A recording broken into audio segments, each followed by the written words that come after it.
Alrighty then, we should be live.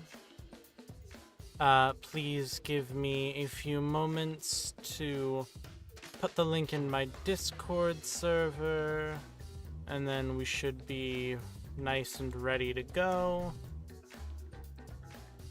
Link to join the Discord server in the description, as it always is. However, it is mostly just for pings and the like. There we go. Discord has been pinged. And we are going to give it a minute or two to allow people to trickle in. This is a different time than when I last streamed, but in my defense, I forgot. Hello, mate. Hello, Vanessa. Welcome, welcome. Alrighty. Everything should be fine. I do have drink with me. It's like half full, but it should be enough to carry us at least up until the trial. At which point I will probably get a refill, but as it stands right now, we should be alright. Let me just make sure I'm not forgetting about anything. Yep, it all seems good. Alright. So, what we found out in the last stream, apparently Cyrus is, like, genuinely, like, a mole for the preservation project. There are more rooms in the upper floor, but we aren't meeting any new people, and all that jazz, so I'm very excited to get back into this. So let's get back into this. Hey, maybe those other students are just gathered somewhere else in the building. It's a pretty big place. This whole floor was hidden from us for a while, after all. Ashley snapped out of her trance. Her concerned gaze met mine. Yeah, we'll see them soon enough. She lightly caressed the door before returning to my side. Well, let's see if we can't find anything on this floor. Kanon and Forte just went to the garage, so why don't we check out the other rooms in the meantime? Let's see... The casino! Let's go gambling! Let's visit the casino. What is it with Danganronpa games and always having gambling? I mean, I get it's like a Japanese like culture thing, but wow, they sure do love gambling.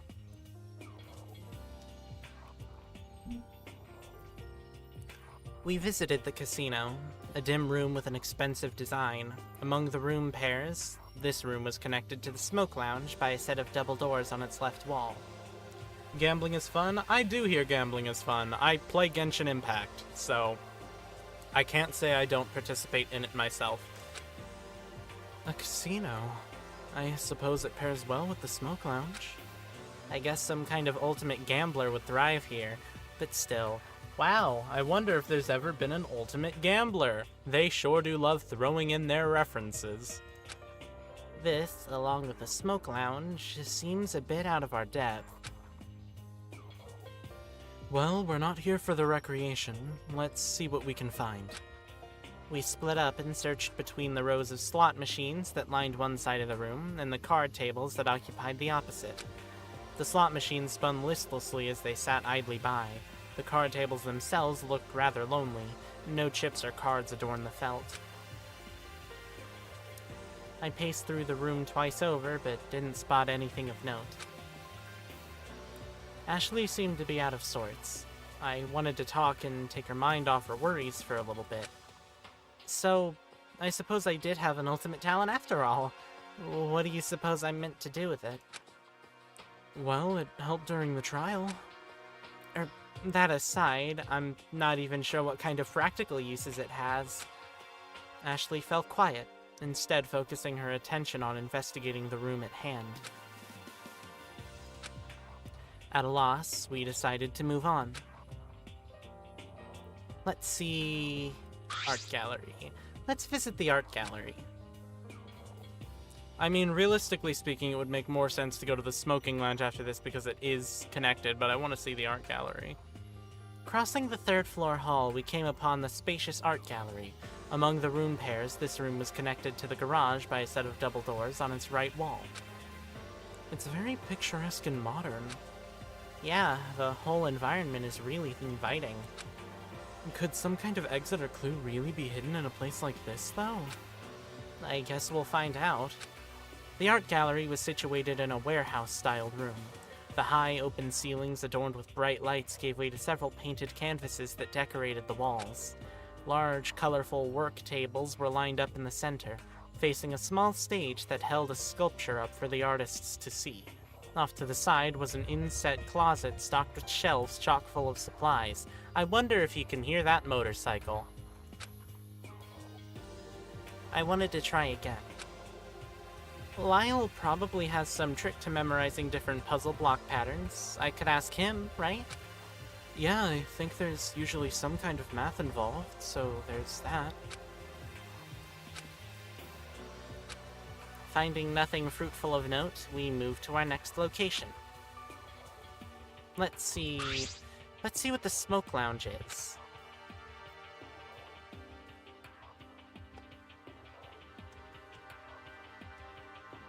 We entered the smoke lounge, a large room with a rustic design. Among the room pairs, this room was connected to the casino by a set of double doors on its right wall. Immediately upon entering, we were met with a heavy, ashy odor. I covered my nose to block the smell, but the air itself felt thick and suffocating. Echo, are you okay? I'm fine. I just wasn't expecting the air to be so dry. Let's try to make this quick.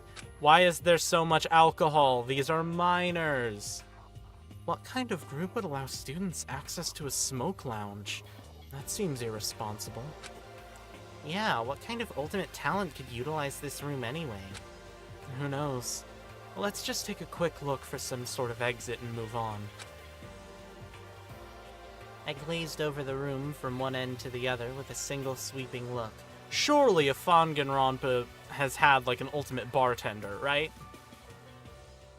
When you're the house, is mineral water what? What is mineral water? Regular water? Who knows? We may never know. Anyways. I glazed over the room from one end to the other with a single sweeping look. It was a decadent-looking set. The leather seating and fine woodcraft tables were cozy, each table housing a small candle for a comforting effect. The far wall had shelves upon shelves of fine beverages locked behind a glass case, with a bar to match on the opposite side. It was a highly refined atmosphere overall that felt rather unwelcoming to those of us who didn't indulge in this sort of recreation. Water with rocks in it. That's not what mineral water is. I hate to be the bearer of bad news. I poked around in areas I thought may be suspicious, but didn't really know what to look for. We kept coming up short in our investigation, shuffling the lengths of the rooms in silence. I stopped peppering Ashley with questions pertaining to my talent. She clearly wasn't in any mood to address it. Then what have I been drinking? I think you've just been drinking rock water. I think you've been telling somebody to put rocks in your drink. Maybe if you were asking for it on the rocks, they just didn't know what that meant. Yeah, I don't know what you're doing there, but you're doing something wrong. Oh, Echo. Ashley sighed. This whole ultimate debacle, such a thing has no bearing on what we have. You don't need to find any sort of use for the talent. I couldn't tell you what all a jockey could do for the future. Was it too much to simply wish for safety? That in return we must contribute everything in our power to get something so basic? I wish the project weren't so incessantly utilitarian about our talents. Another heavy sigh. Pandora said something like that on the third day in response to the forced motive question, that baking was simply her passion. Sorry, the talent assignment was so weird and out of nowhere. To be honest, I'm not even sure I believe it. I just wanted to talk to take your mind off. I let the sentence hang. I didn't know where to go from there. Thanks, Echo. We kept looking.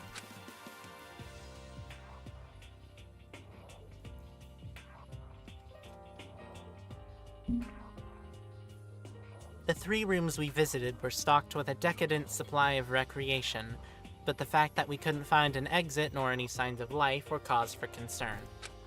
Our entrapment felt more and more isolating with each discovery. There's one more room to check. I wonder if Kanan and Forte have finished their investigation. No reason not to join them if they haven't.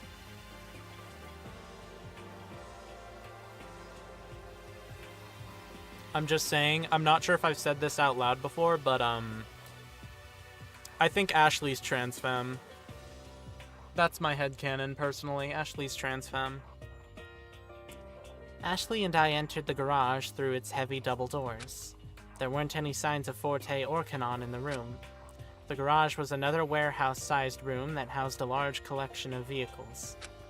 Vehicles of various makes and models lined the warehouse like a row of soldiers. The luster of each steel body gleamed proudly under the beams of display lights. A car collection? Huh? I turned around to see Ashley shaking. Is this a joke? Ash? This is some kind of sick joke, isn't it? I went to Ashley's side but was shrugged away as she stumbled toward a cobalt blue race car. She laid her hands on the hood of the car and stared a hole through the windshield. This is Silva's car. Ooh, I woke up just in time. Good morning, Frost Moon Angel. The look on her face was filled with mixed emotions. Oh no. I gripped her shoulders firmly and shook her out of her daze. Ash, snap out of it! Ashley blinked and took a step back, but her head was hanging low. Echo, this is a sign. It can't simply be a coincidence, can it? Her voice trailed off. It seems we came to the same conclusion. It was entirely possible that Silva was also captured, made to play a killing game. But she would never want to hear that. Ash? Ashley, all these signs must be set up to get a rise out of you. Huh? Think about it. The mysterious group infiltrated the preservation project and kidnapped us. They must have known about your fight with Silva and are using it against you, using it to vex you, to motivate you into doing something horrible. They're playing mind games with you, Ashley. You don't have to worry about Silva. Oh, this is that game? Sure. I told her these things, but they were all a lie. Even so, I couldn't stand to see her in such despair. Ashley rubbed her eyes, and I saw her body relax. Yeah, you could be right. She sniffled out a voice of gratitude. Thanks, Echo. What are friends for? I gave her a small hug. I'm going to step out into the hall for a bit, if you want to keep looking. Oh, alright, I won't be long then. I let Ashley gather her bearings outside as I gave the garage a brief walkthrough. Unsurprisingly, I found nothing.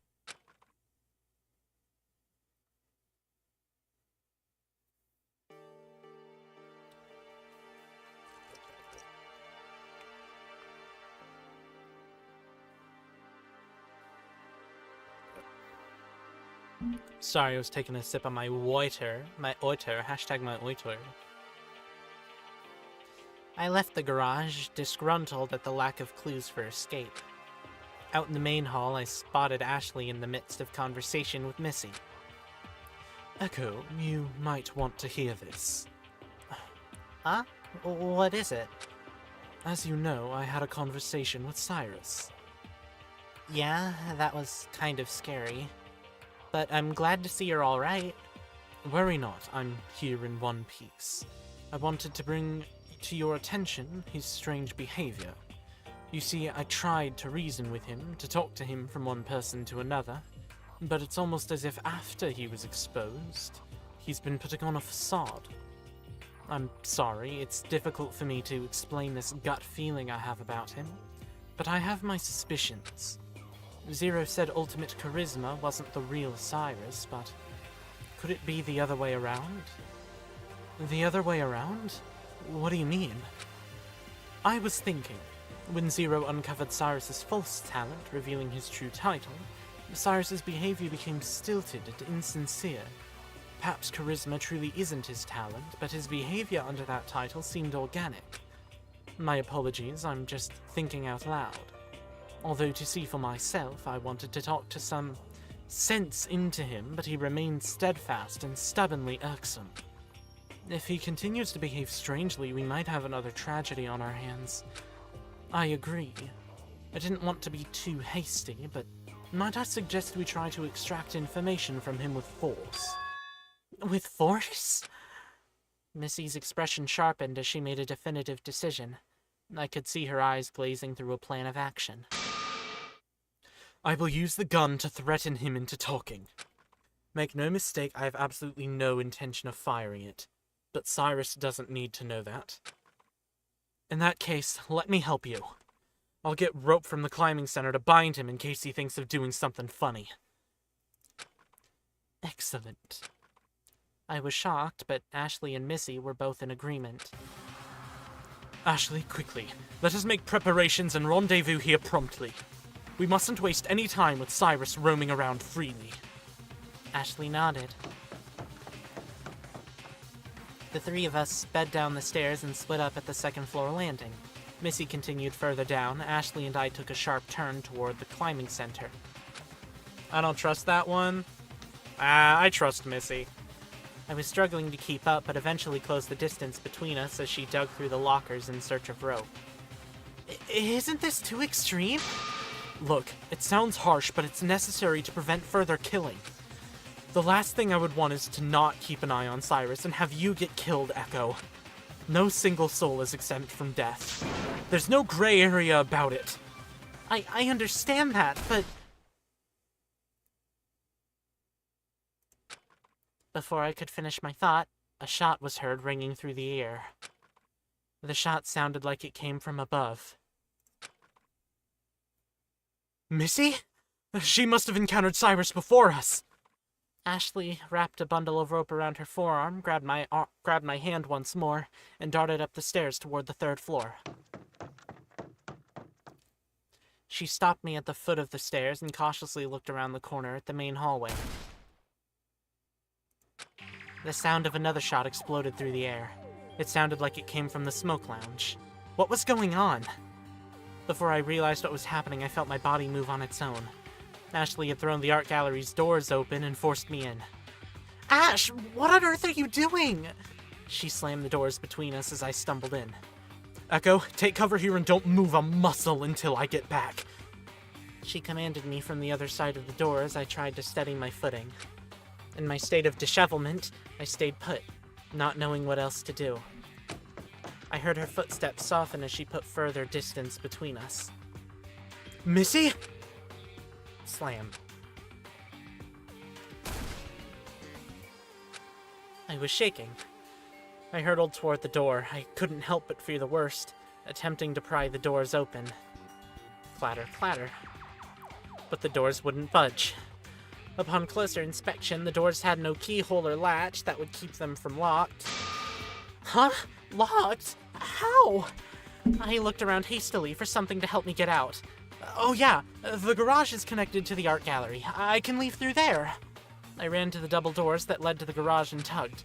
Clatter, clatter, but the doors were similarly blocked. Looking again, these double doors had nothing preventing them from being opened. Somehow both sets of double doors had been blocked. No way. How could this be happening? I gasped, collapsing to the ground at the inexplicable situation I found myself in. Missy, it's possible Missy was out there with a gun. Confronting Ashley, felt a cold sweat forming on my face. Missy, you asked us to trust you. I couldn't believe how stupid I was for believing in trust. I should have picked up the gun when it was in the foyer. Trust. Footsteps. I heard footsteps from the main hall side of the doors. There's only 5 out of 6, right? Yeah, there are only 5 bullets, as that we know of. I hate when they do question mark, because then I don't know what voice I'm supposed to do. I'm just gonna assume it's Missy. Lyle, you must be a raving madman if you think you can run around the building alone.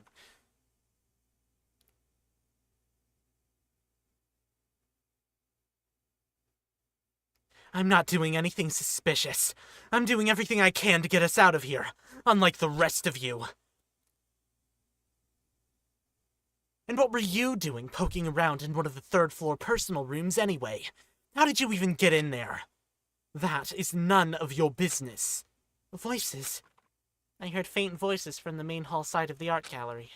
I sprung up from the floor and banged on the door from inside the art gallery. Hey! Whoever's out there, let me out! I hammered on the door until my fist fell through the air. Echo? Say was on the other side of the door, holding a bundle of rope. I assume I guessed incorrectly then. There's no time to explain. I was falling all over myself, running toward the sound of the shots. Everything was a blur as I darted across the hall to the smoke lounge and threw the door open.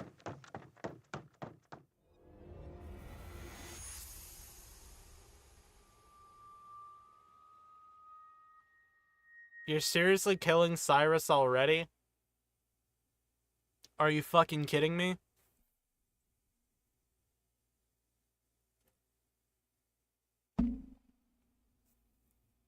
What the hell is wrong with you?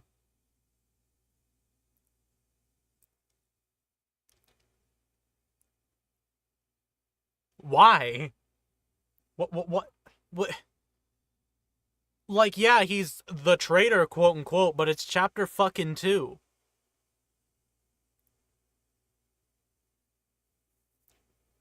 Screw the interrogation law. Yeah, what?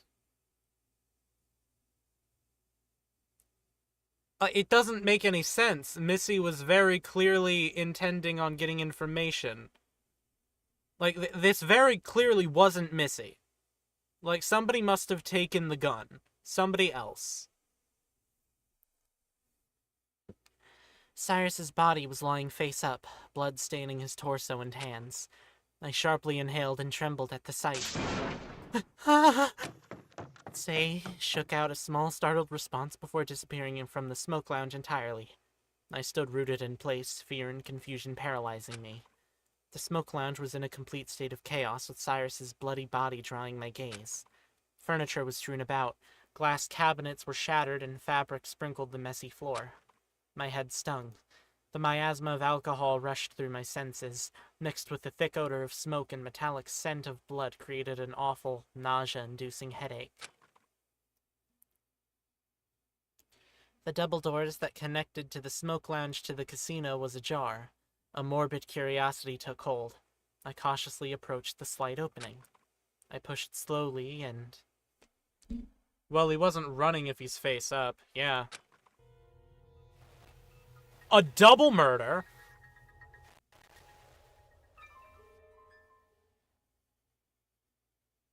Ashley's body was strewn on the floor, blood staining her hands. Ashley, there's no fucking shot Ashley's dead. No, Ashley's not dead. She probably, like, touched the body. She was trying to make sure Cyrus survived. Ashley's, like, knocked unconscious or something. Ashley's the fall guy. They're trying to frame her. All my instincts escaped me and my mind went completely blank. White noise filled my thoughts. I crumpled to the floor beside her, but my hands wouldn't go anywhere near Ashley's body. A slam intruded my daze. Kanon and Forte closed in on Ashley's body and were voicing their concern, but I heard nothing. It's only on her hand, so yeah, I mean, clearly she isn't dead. My senses were scrambled, like an egg. God, I could really go for some scrambled eggs.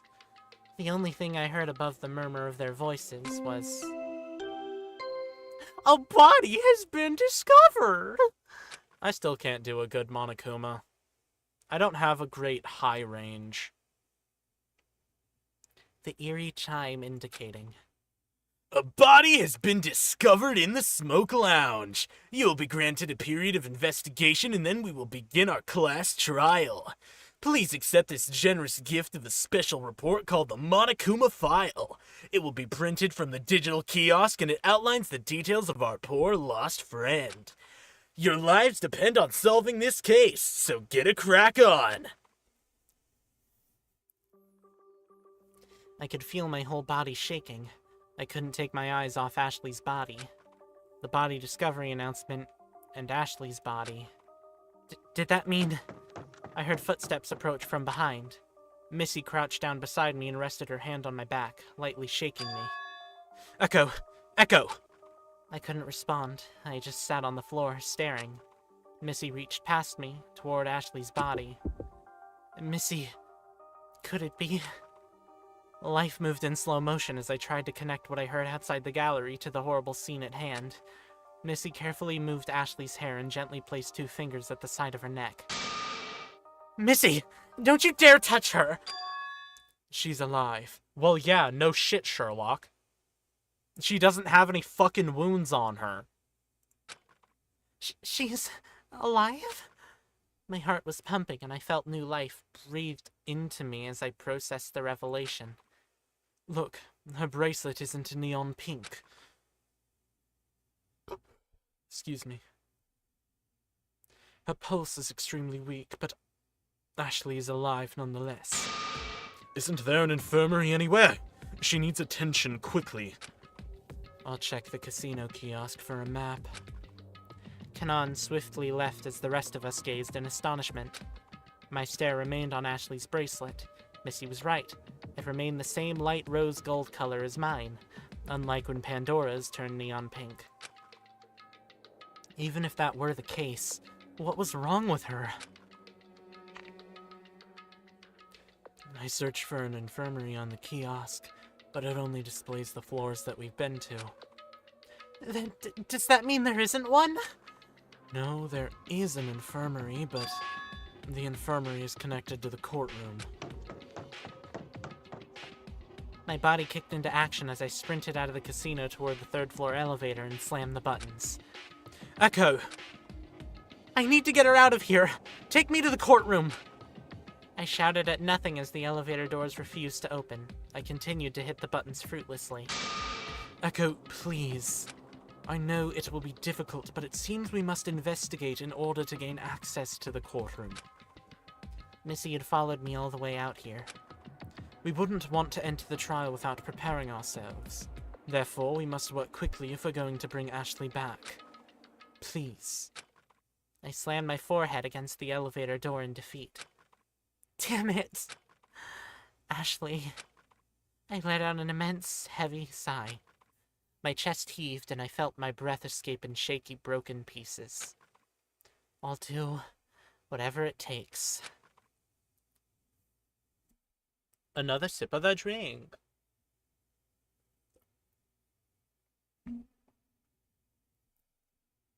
I dragged my feet as Missy and I made our way to the crime scene. We're doing this again.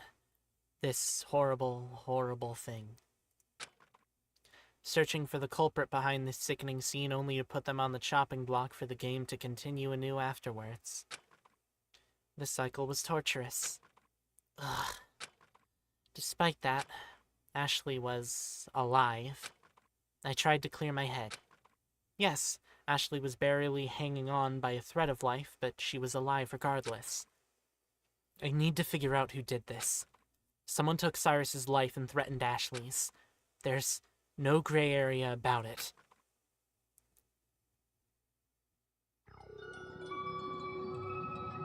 Danganronpa. Yippee! Alright. Forte propped open the double doors that kept the smoke lounge and casino separated so we could move freely between them. In the smoke lounge, Lyle stood, looming over Cyrus's body. Say was in the smoke lounge as well, gazing at the body from a distance. In the casino, Forte put Ashley in a recovery position and was monitoring her. Kanan was standing between the rooms, glaring at the trail of debris. Missy went to investigate the smoke lounge, and I was left to look on my own. Investigation commence! Well, obviously there's the blowtorch. It's a blowtorch. So that's what he was getting from the kitchen earlier. Huh? What are you talking about? You recall I crossed paths with Cyrus earlier in the morning, a bit before I started testing the rules by destroying the ovens. It was a brief meeting, but I was curious as to why he was in there as well. He must have smuggled the Butane torch out. And you didn't say anything? Why should I have? I mean, you could have stopped him far in advance from whatever he was gonna do with it. He's dead and clearly didn't get the chance to do anything anyway. The gun! Oven violence, I shall not stand for it. Pandora used those ovens. Pandora did in fact use those ovens. Missy's revolver, the weapon that took Cyrus's life. The gun handle is covered in blood. 4 shots were fired, leaving 1 bullet. Quite a few people knew about the gun, so it might be difficult to determine who went to retrieve it. Also, the fact that there's only 1 bullet means now we can play proper Russian roulette. Kiosk. The kiosk has been knocked over. There's a faint streak of blood on the screen. It appears to be broken. How do you figure? I'm just taking a shot in the dark, but I think the Monokuma file was printed from the casino kiosk because this one wasn't operational. Kanon has the victim report if you want to take a look. Probably some technology involving proximity or some such. I really couldn't say since that sort of thing is out of my depth. 100% happening in the future, Saro. What do you mean? What, somebody playing Russian roulette with the gun? Yeah, I'd love it. I wonder if the kiosk being knocked over has anything to do specifically with what happened here. I can't say. The Russian roulette? Yeah. The streak of blood implies that it may have been interacted with, almost like he was trying to leave some sort of dying message, some sort of 11,037. But to what extent is beyond me. The kiosk being knocked over may have just been a casualty during whatever struggle occurred here, but the streak bothered me. Glass. Broken glass and torn fabric littered the floor around and underneath Cyrus's body. A struggle occurred here, that's for sure. It took place before Cyrus fell. The display case must have broke during the altercation and he was killed sometime after, falling atop the refuse. That makes sense. It seems like the only way the room could have gotten so messy. Well, of course. No one's gonna be cautious about their surroundings when their life is on the line. Luckily, the blowtorch didn't ignite. Otherwise, we might have come across a fire-consumed scene with nothing but destroyed evidence. I guess it is lucky. Fuel canister. So he was trying to set something ablaze. An overturned gasoline container. It's almost empty. Ew. It smells in here. Yeah, the smoke lounge wasn't really a pleasant place to begin with, but this... What do you mean? Well, when Ash and I visited the smoke lounge for the first time, the air was heavy with cigar smoke, I'm assuming. So to see liquor and gasoline spilled all over the place and adding to the smell, it's not helping much, I'll say that. I see. I didn't visit this place beforehand, so I can't really say, but I'll take your word for it. But gasoline seems out of place here, doesn't it? Yeah, I wonder if it came from the garage. Obviously it came from the fucking garage, where else would gasoline be? I doubt they have a gas... Actually, there was a baker. Maybe there was a gas stove. But then again, you don't, like, care for a gas stove by adding gasoline to it, so that point is moot. Was he trying to light the entire room on fire? Fucking maybe.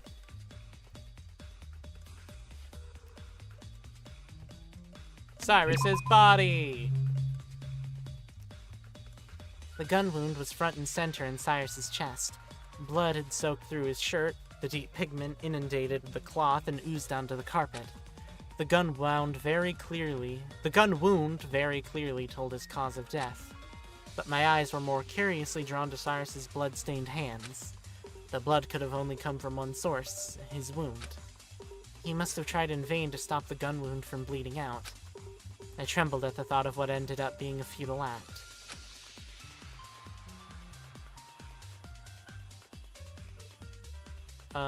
Yeah, I guess it's time to go to the casino.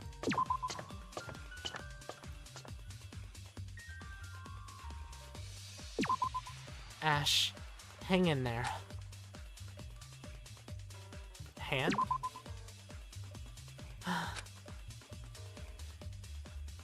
Hand. Ashley's hands were covered in blood. She didn't appear to have any sort of wounds, so the blood on her hands could have potentially come from only one place. Did Ashley try to prevent Cyrus's death? If that were the case, whoever shot Cyrus could be the same person who took Ashley out, so she wouldn't reveal the assailant.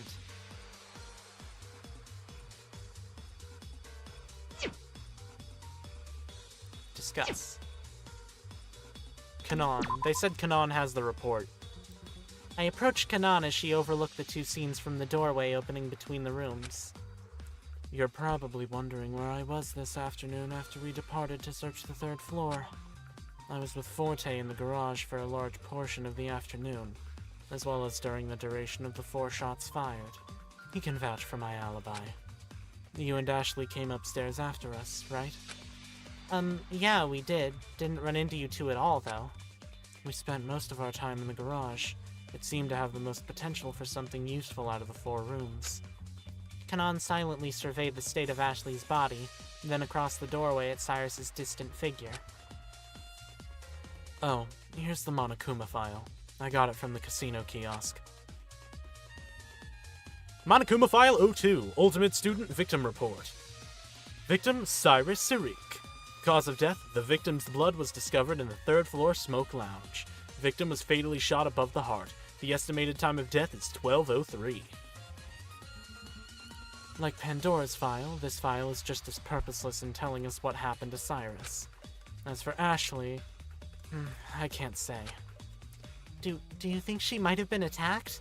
Like, hit over the head or something?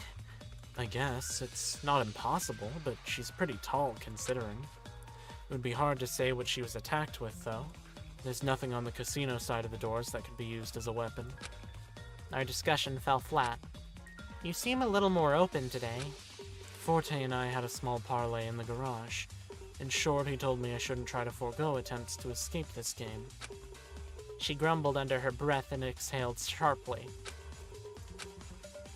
Despite Kanan's frustration, she ended up providing more open conversation today, likely as a result of wishing to avoid being caught in the same voiceless situation she was in during yesterday's trial. Forte. The scene is quite unruly. I'm uncertain whether it will be more or less difficult to determine the culprit in this scenario, considering the many questionable items laying about. Yeah, as opposed to what happened to Pandora, this is a bit jarring. Where were you, though? I remember seeing you go into the garage with Kanan earlier when we paired off to search the 3rd floor. Yes, and that is precisely where we ended up. Huh? The two of us were investigating the garage as thoroughly as possible, but found nothing of note. We then went outside to investigate the other personal room doors at the end of the 3rd floor living quarters hall. But as you may have figured out already, these personal room doors were locked. Shipagato. I heard him mutter something under his breath as he grazed the blue butterfly pin on his scarf, but I couldn't quite understand what was said. Where was I? Kanan and I then heard the first shot of 4. We rushed into the garage and barricaded the doors from the inside. You barricaded the doors? We thought it would be the best course of action to protect ourselves. Neither of us had the gun, so it had to be someone else. A reasonable conclusion, is it not? After that first shot and through to the fourth, we hid away in the garage until we heard a commotion in the third-floor halls. It was quite frightening hearing all 4 of those shots in such close vicinity. I never thought we would come upon this gruesome scene. Forte sighed and mournfully looked at Ashley. I am yawning like a motherfucker. So Forte and Kanan blocked the doors. That explains why the garage side double doors wouldn't open. We're done here. We're literally done here.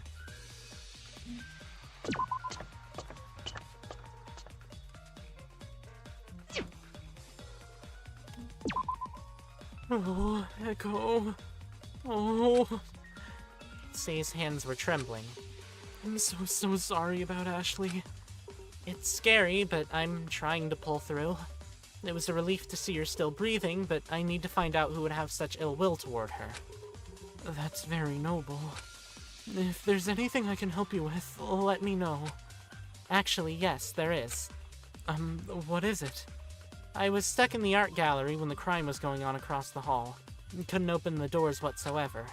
I heard some footsteps and voices after some time, so I banged on the main hall's doors. That's right. You were the first person I saw. Do you know why the doors were blocked? Yeah. The double doors handles were bound together with rope. I'm guessing it was from the climbing center. So when I heard your voice from inside, I unbound the rope and you came running out. She demonstrated how she found the rope by replicating the state on the smoke lounge doors. Rope? I went with Ashley to the climbing center as she got rope to bind Cyrus. Did the culprit steal it from her and instead bind the doors to lock me in the art gallery? That's strange. I was also wondering where you were earlier this afternoon. I know Missy tried to call you out this morning, but you declined. Say's worried brow furrowed deeper.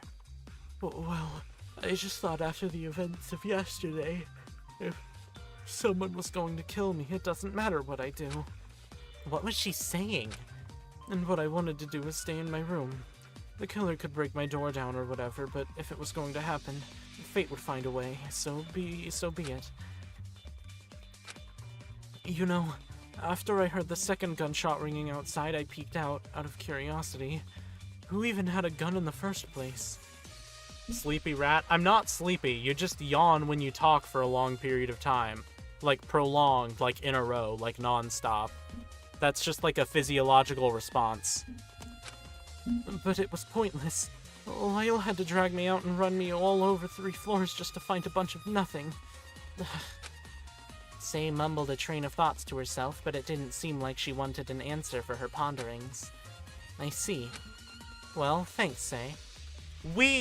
Are we going to ignore the fact that there's only 1 bullet wound in Cyrus and there were 4 shots fired? Where are the bullet casings? I feel like that should be the first thing you look for. Where did the other bullets hit? That should also be another thing you look for. Say seemed to possess a haphazard reaction to the recent events. They were a bad shot? Where the fuck did the bullets hit? I don't see it. I should talk to Lyle to see if their stories line up. Lyle looked particularly aggravated. This place is a mess. There's no mistaking the fact that a struggle occurred. That seems to be the case. It's a shame I wasn't closer when this took place. Even after I swept the 3rd floor earlier this morning, I managed to miss something as big as this. And call it bad timing. About that, where were you this afternoon, after the fact? Huh? Are you suspecting me? Well, no, it would just help to know where you were so we can say you're in the clear. I was with Say.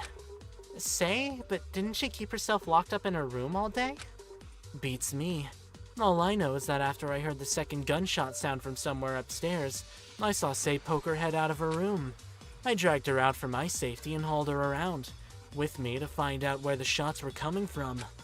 We were on the 2nd floor by the time a 3rd shot went off.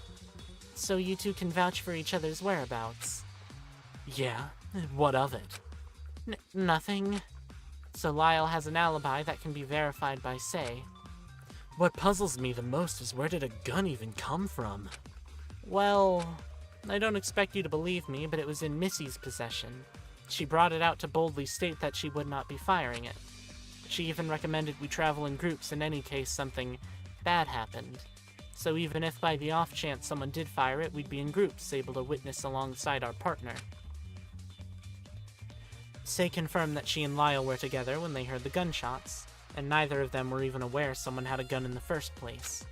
Lyle was astonished. Really? What kind of tactician would reveal their hand like that? I mean, it was a symbol of trust in a way. I certainly am not going to use it to cause harm, and I really don't think Missy would. That aside, it almost seems like she was micromanaging everyone's expectations and locations by doing so. Lyle just scoffed and continued to loom over Cyrus's body. Missy. So 4 shots were fired. 4 out of the 5 existing bullets in that gun's chamber. 4 shots. I noticed, however, there are 3 holes in the wall of the smoke lounge. Okay, now we finally get to acknowledge it. Then those 3 weren't the ones that killed Cyrus. Yes, 1 bullet is lodged in his chest. The problem is finding out in what order these shots were fired. Which one was the one that killed him? Missy furrowed her brow. Echo? Her voice was a hushed whisper. I sincerely hope this hasn't tarnished your view of me. Huh? It's very clear that this crime has my name written all over it. I was the one who revealed the gun to be in my possession. I was the one who left it out in the open, and I have no partner to support my whereabouts during the crime. And despite that, I cannot tell you my alibi. Huh? Why not? Missy, what would you have me think after you just said all that? Please, trust me. I don't know if I can. She sighed. I cannot argue with that. We'll just have to let the trial discussion command our judgment. I must try to produce a compelling enough argument. Missy...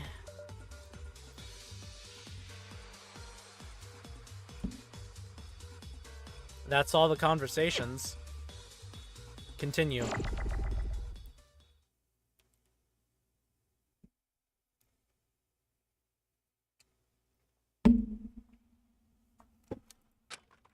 I let out a deep sigh. Conducting an investigation was harrowing. I was exhausted beyond belief. Our group is already so small.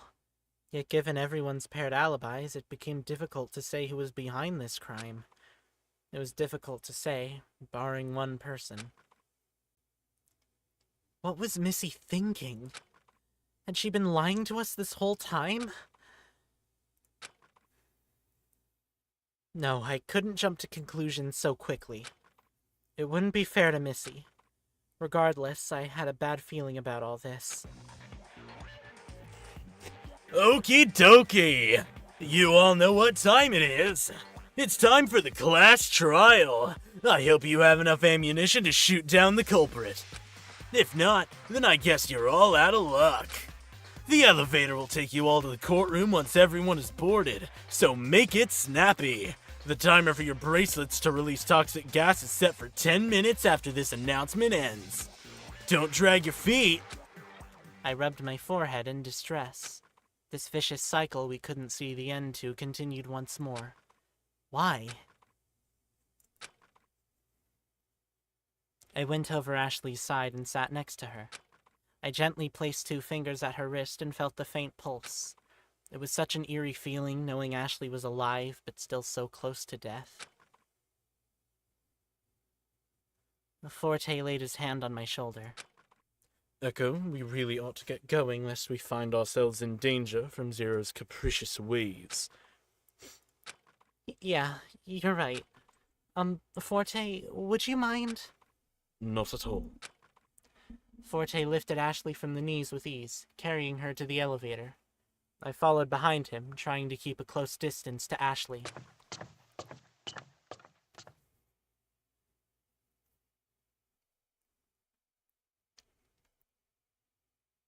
Once again, our group apprehensively sauntered into the elevator. Our community had shrunk by 3, yet in the elevator cab we were divided further. Lyle and Say, Kanan and Forte with Ashley in arms, myself, and Missy. Distrust hacked away whatever threadbare remaining connection we had. But this time, damning signs pointed at one person in particular, Missy Vesper. Missy provided nothing to disprove those signs.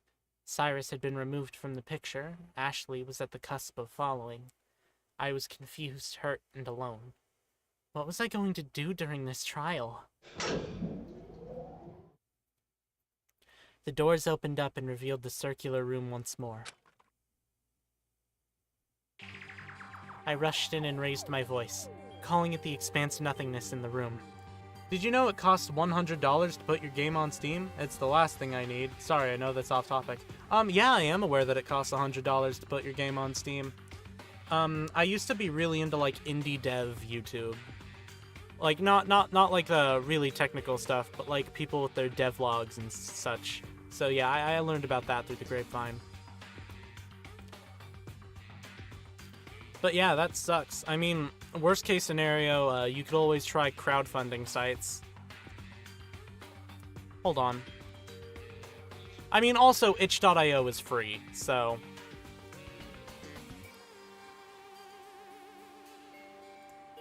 You could always just put it up on itch.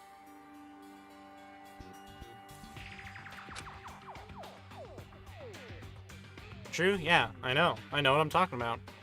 Zero, Eve, we know there's an infirmary connected to the courtroom, so please, please help Ashley.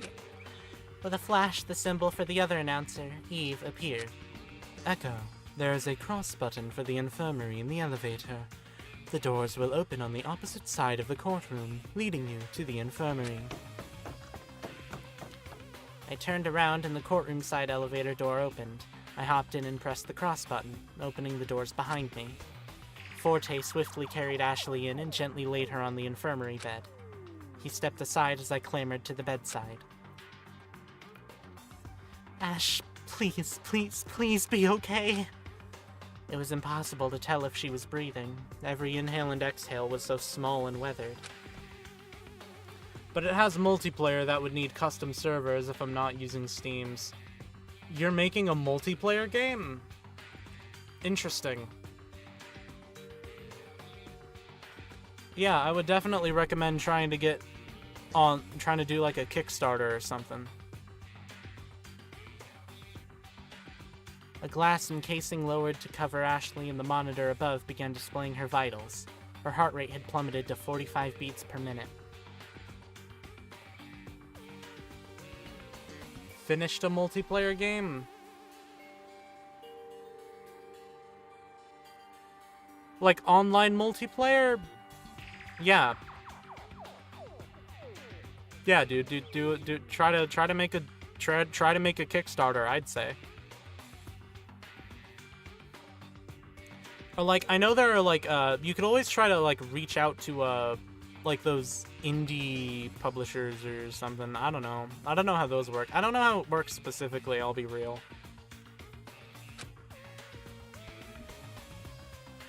Making gaming's peak? Yeah, I have full respect for indie devs. Hell yeah. I will do my best to monitor her. Please, leave your worries at the door. There is a greater matter at hand awaiting you. Yes. Echo, we need to begin the class trial. Her health is out of our hands. We can only do so much. The best thing we can do now is find the culprit. Our discussion will reveal what occurred. Yeah. I steadily stepped back. Alright, so I'm going to take this opportunity to take a quick break, and I'm going to refill my drink. So I will be back in about 2 minutes.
Alright, the rat is back. Cyan, for some reason I was expecting GamerSup's plug. My brain is too rotted from YouTubers. I don't know, fucking... yeah, dude, I don't know. I don't know what you're talking about. Anyways, gotta take a sip.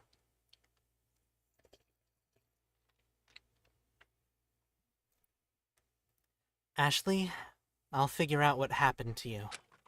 I swear on my life I'll find the culprit. Forte and I left the infirmary, crossing through the elevator that connected the infirmary into trial grounds. Heavy clouds hung over the dome glass ceiling. Everyone was already in their places as Forte and I crept to ours. Another murder. It was unreal. Cyrus's mild and unassuming demeanor made a 180 when his talent of ultimate charisma was revealed to be a ruse. He quickly suffered the consequences, his sudden aggressive temperament coming to a full stop out of nowhere. And Ashley's worrying condition. What could have possibly happened in the 2 rooms we found them in? However, despite the behavior Cyrus displayed, it was still shocking that someone would actually retaliate. Somehow it felt like a hasty overreaction. But then again, a hasty reaction was what essentially pushed Art to bring Pandora's demise. It was difficult to call Art the culprit after the lack of black and white intentions.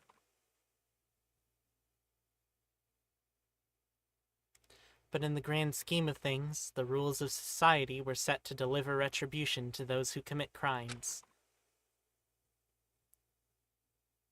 Who's to say this place operated under the same conditions? The courtroom was eerily silent as we waited for Zero to appear. The atmosphere was justifiably tense. Lyle and Say shared a similar, dark vibe. Kanan and Forte both looked unnerved, and Missy managed to put up a poker face despite the situation.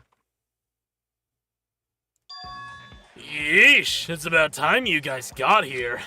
And again, I have to say it, it's so weird how quiet you bunch are. Is no one amped up for another class trial? I put a lot of work into these, you know.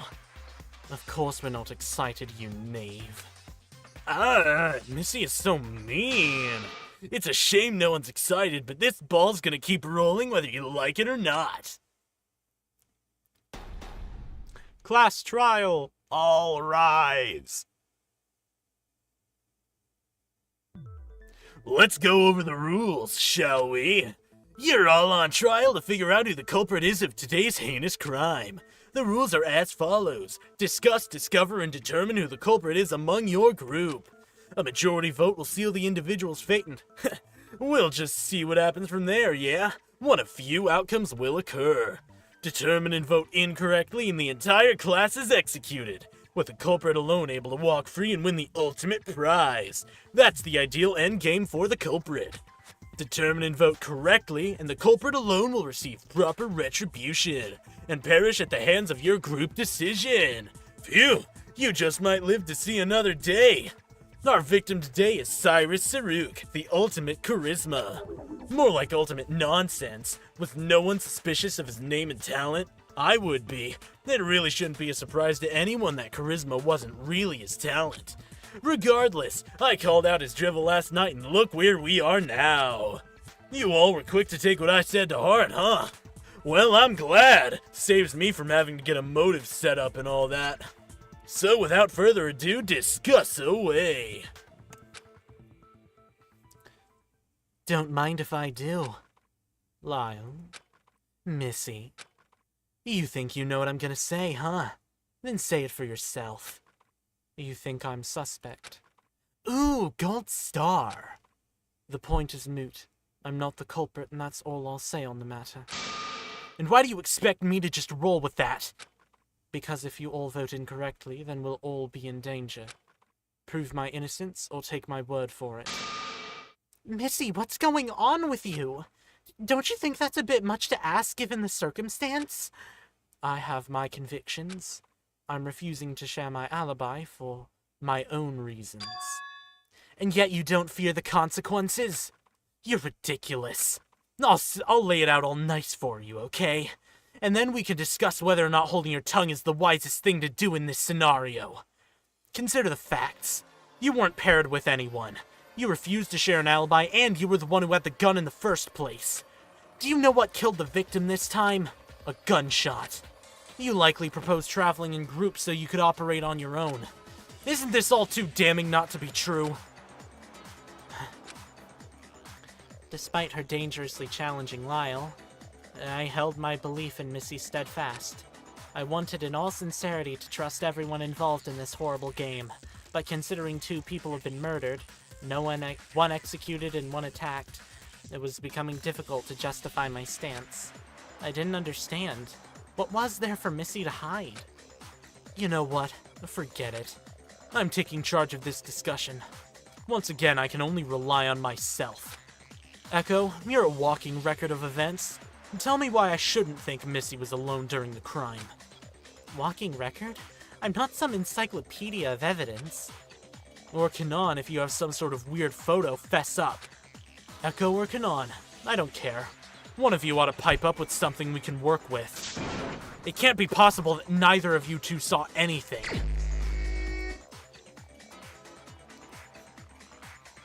Lyle has his sights set getting something out of me and Kanon, but as far as I know, neither of us could have seen anything.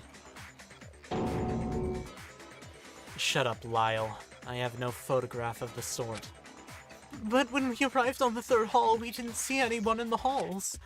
I was in the garage with Forte for the majority of the afternoon.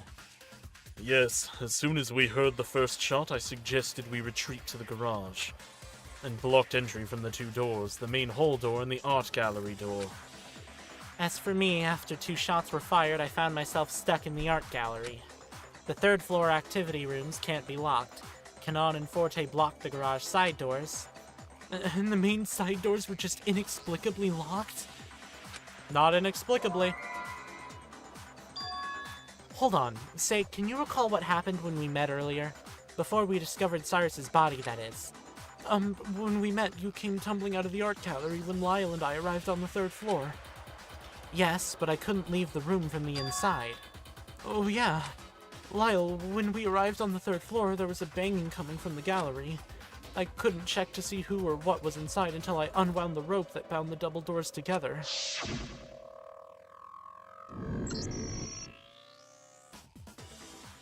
See, Lyle? There's no way either Kanon or I saw anything that happened during the crime. If anything, Say and Lyle's whereabouts ought to be grilled as well, since they could have more questionable actions than us. That's right. Say, Missy said you were alone in your personal room for a portion of the morning. Yes, she declined an invitation to my morning announcement. Yeah? Later after I heard 2 shots, I poked my head out, only to get dragged out of my room by Lyle. I was investigating the mansion. I figured if anything fishy was going on, I'd have a witness with me to back my testimony. And while nothing happened to us in particular, at least I had Say there to support my alibi during the gunshots. Despite that, you still were acting suspiciously this morning, smashing the ovens and all. Lyle, don't you think you yourself warrant an explanation for what you were doing? Huh? I don't need to justify anything I'm doing. I'm the ultimate puzzle master, put in this evil game to solve it, inside out. If you all have any faith in your ultimate talents, you'll have faith in mine and my goals as well. I don't care if I break the rules, it's all part of the plan. I'll avenge Art, I'll stop the killings, and I'm solving this killing game on my own come hell or high water! But didn't it occur to you that I'm on that same agenda? What? There aren't any stakes for you, Missy. Art was the only person I've encountered that made my talent worthwhile. I can only trust myself. I'll work alone until I can grasp the situation with my own hands. Only then will it be real. Everyone involved, you're all just pieces of this puzzle. Phew! What is this guy even saying? You're an oddball, Lyle. But thanks for reminding me. Reminding you of what? I don't have much power outside the courtroom, believe it or not. Eve mostly controls and monitors all that outside boring stuff. But I knew you'd all eventually end up back here soon enough, so I just had to wait. Wait, what? With a snap, the trial wall slammed open to reveal a large metal hexagon adorned with a cruel-looking M. Lyle crumpled to the floor as we all backed away, astonished at whatever invisible pain was being inflicted upon him. It's a sonic weapon! High-powered sound waves from me personally to Lyle. This is what you get for fiddling with my door trap. I think Lyle's brain has been fried enough. There's no fun or suspense to be had in killing you myself unless I'm executing a culprit. Don't mess with my stuff. Somehow Lyle remained standing. Please, we must move the discussion along. Unless we face a similar dangerous fate, we need to— Shut it, Missy! We're here because of you! Lyle was livid, fighting back against collapsing by will of sheer force. I'm taking control of the discussion this time.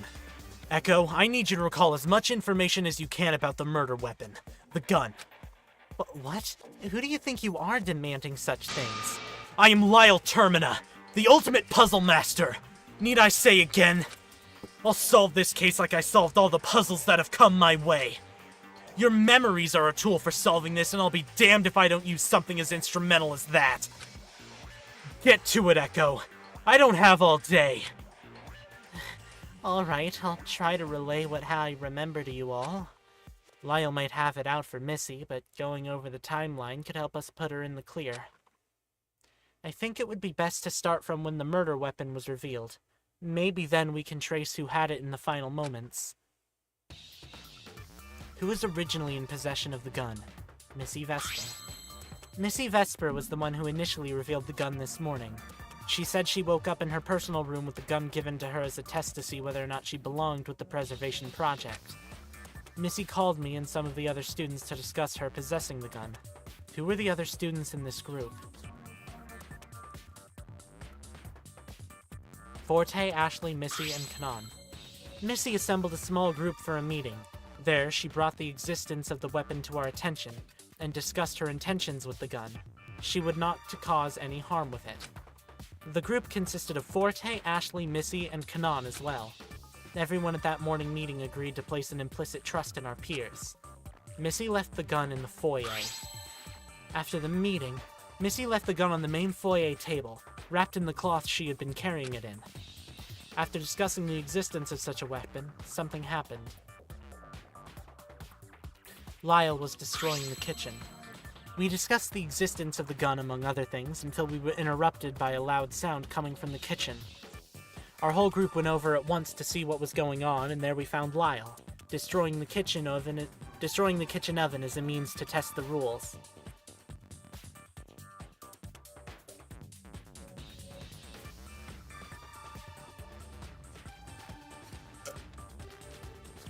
Sorry, I was taking a sip of my oiter.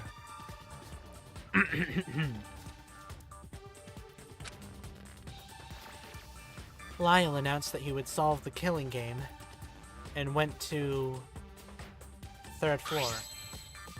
Lyle said he would solve the killing game and absconded to the third floor to look for more clues, all the while clutching the secret note from yesterday. He left the kitchen and took the elevator up as the rest of us remained in the foyer, confused. Shortly after, Cyrus appeared at the top of the second floor stairs, causing someone to act. Shortly after Lyle departed for the third floor, Cyrus made an appearance at the top of the second floor stairs. Missy went up to confront Cyrus by having a conversation with him in the jazz club. The rest of us went to investigate the third floor for an escape route. I believe it's worth mentioning that Kanan and Forte went up first, with me and Ashley following afterward. None of us took the gun. From the looks of it, Missy and Cyrus's conversation in the jazz club is a gray area that none of us were privy to. Care to explain yourself and why we shouldn't be suspicious of a private altercation moments before his murder? I was attempting to extract information from him. As you all know, he was acting intently... I cannot speak today.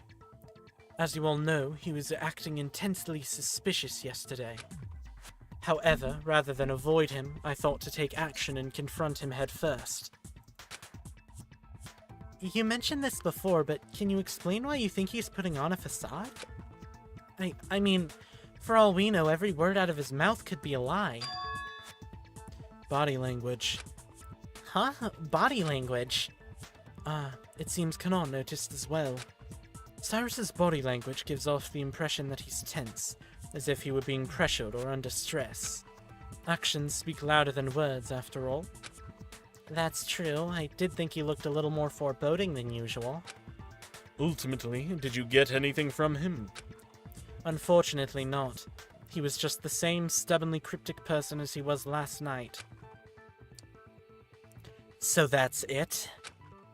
In Echo's recollection of people involved with the murder weapon, whose name came up several times. Missy. So don't you think your course of actions would heavily imply a murderous intent that led to this circumstance?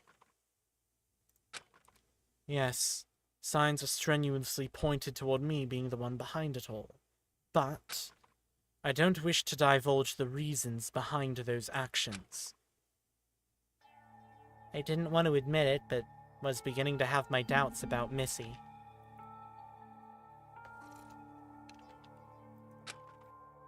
But if this discussion was worth anything, it had to be a test, whether or not I could really trust Missy.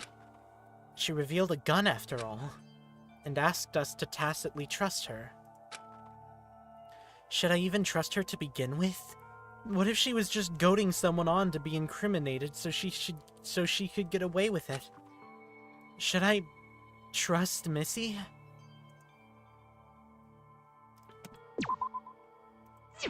We are saving. I'm going to trust Missy.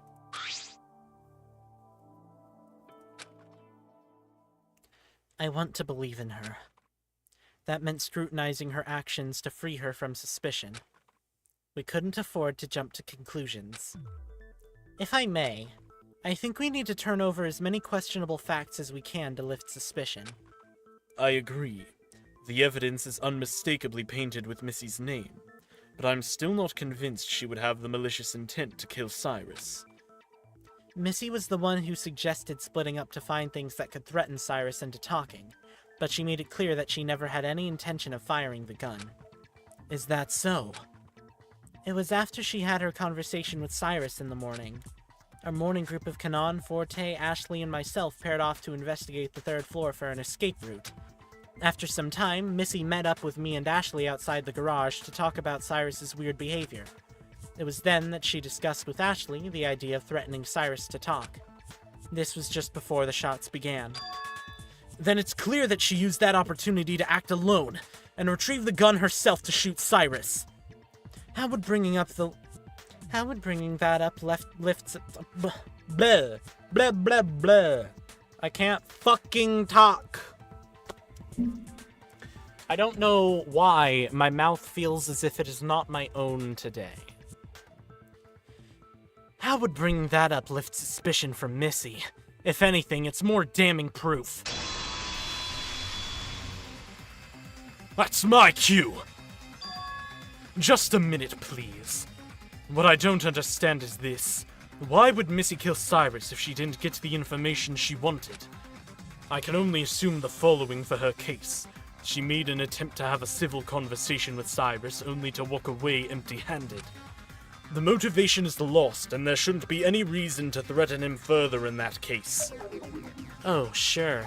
Make something up in her defense, will you?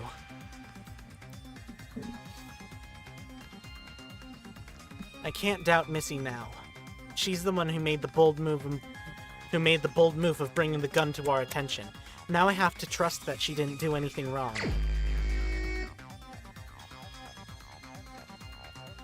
There's no telling what transpired between Missy and Cyrus. Seeing as all of us witnessed her contentious interaction with him in the jazz club, it might take some work to get Lyle on the other side. Missy could be lying about not getting information, just like how she's withholding her alibi. Give it up. Why should we be protecting the culprit? Missy is the only one with actions of glaring noteworthy suspicion. And if you can disprove it, then by all means. This could be part of her plan, to lead us in circles during the discussion with her lofty admissions. There's no telling what transpired between Missy and Cyrus. Blah, blah, blah, blah, blah. I think it's disprove it. Hang on just a minute. We need to discuss every aspect of this case before jumping to any conclusions.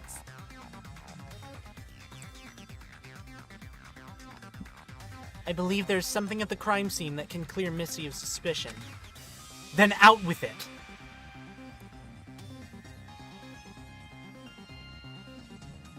Is there any evidence that can prove Missy's innocence? The blowtorch. Missy doesn't seem to have a connection to the blowtorch. No, I need to reassess. The kiosk? Missy doesn't seem to have a connection to the broken kiosk. No, I need to reassess. The gun! I don't understand the line here.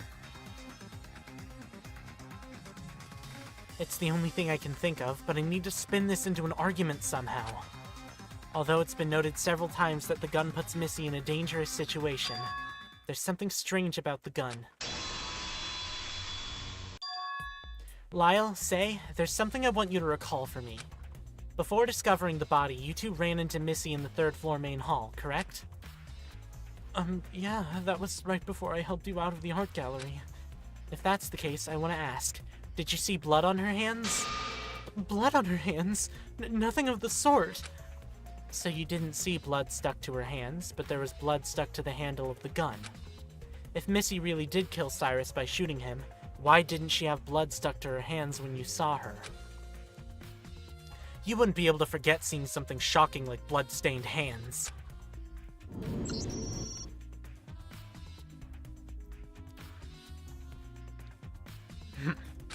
Simple answer. Missy could have washed her hands.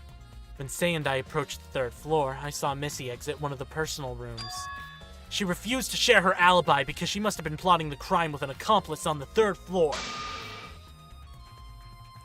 Forget about Ashley, so the barely alive one shot the gun. Yeah.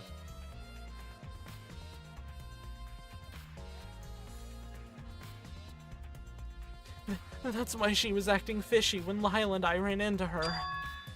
Huh? I thought I heard something like that outside the garage doors. Oh yeah, that conversation. I heard parts of a conversation just before I called for help. Now that I think about it, I think I can figure out who was speaking at the time. Lyle, you must be a raving madman if you think you can run around the building alone. I'm not doing anything suspicious. I'm doing everything I can to get us out of here, unlike the rest of you. And what were you doing, poking around in one of the third floor personal rooms anyway? How did you even get in there? That is none of your business. So you heard that? Yes, Say and I caught Missy in the act. She was poking around in one of the third floor personal rooms. And how do you suppose she entered the room?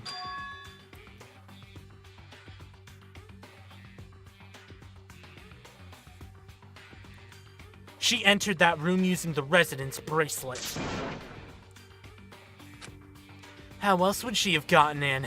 The door was still intact, so it's not like Missy broke it down. The residence room bracelet? How could she have acquired such a thing? I can only assume whatever Missy and Cyrus talked about earlier might have to do with the fact that she acquired something couldn't possibly belong to her. In fact, the idea alone of her entering someone else's room is cause for concern. That's true. How did she enter someone else's room? The mechanism for room entry lies in our personally assigned bracelets. Similar to how the bracelets grant access to kiosk functions, the doors must default to being locked and only unlock when we're nearby with the corresponding bracelet. There! The bracelets on our person can't unlock doors that don't match. So Missy entering a room that is not hers implies she gained access through alternative means. What alternative means? What else? She was witnessed speaking to the only other student here that has been revealed to be associated with the killing game, Cyrus. Fine. I'll yield. Cyrus offered me the bracelet of a student was closely acquainted with. Out of morbid curiosity, I was told to visit her room. Missy withdrew a small rose gold bracelet similar to the ones we all wore ourselves. So yes, not only do I have the bracelet on my person, but I do have a bracelet that does not belong to me. As for what I discovered in the room, well, that's as much as I'd like to say. And that's more than enough. There we have it. That explains how she gained entry into the room, as well as lists a reason for her to retaliate against Cyrus. If that doesn't pin Missy down for a motive, then I don't know what will. She had such a thing this whole time? How was I supposed to defend something like that? So much evidence was stacked against Missy. Despite the overwhelming number of incriminating facts against her, Missy remained unflinching. It's like she's just waiting. Waiting for what? For us to act on her behalf? Out of trust? Remember. I ought to use the gun to threaten him into talking. Make no mistake, I have absolutely no intention of firing it, but Cyrus doesn't need to know that. If Missy's being withholding about her alibi, then there must be a reason behind it. I'll have to try to work with it rather than against it. I have to trust Missy's intentions. Therefore, I should try to construct an argument that doesn't involve her. Is there another angle I can approach this by? Before we learned of her activity in the room, we were in the middle of disputing the blood-stained gun. Lyle has been aggressively utilizing the connection between Missy and the gun for his argument. But let's say we take her out of the picture. Say she never came in contact with the gun. Perhaps we can tackle the argument from a different side.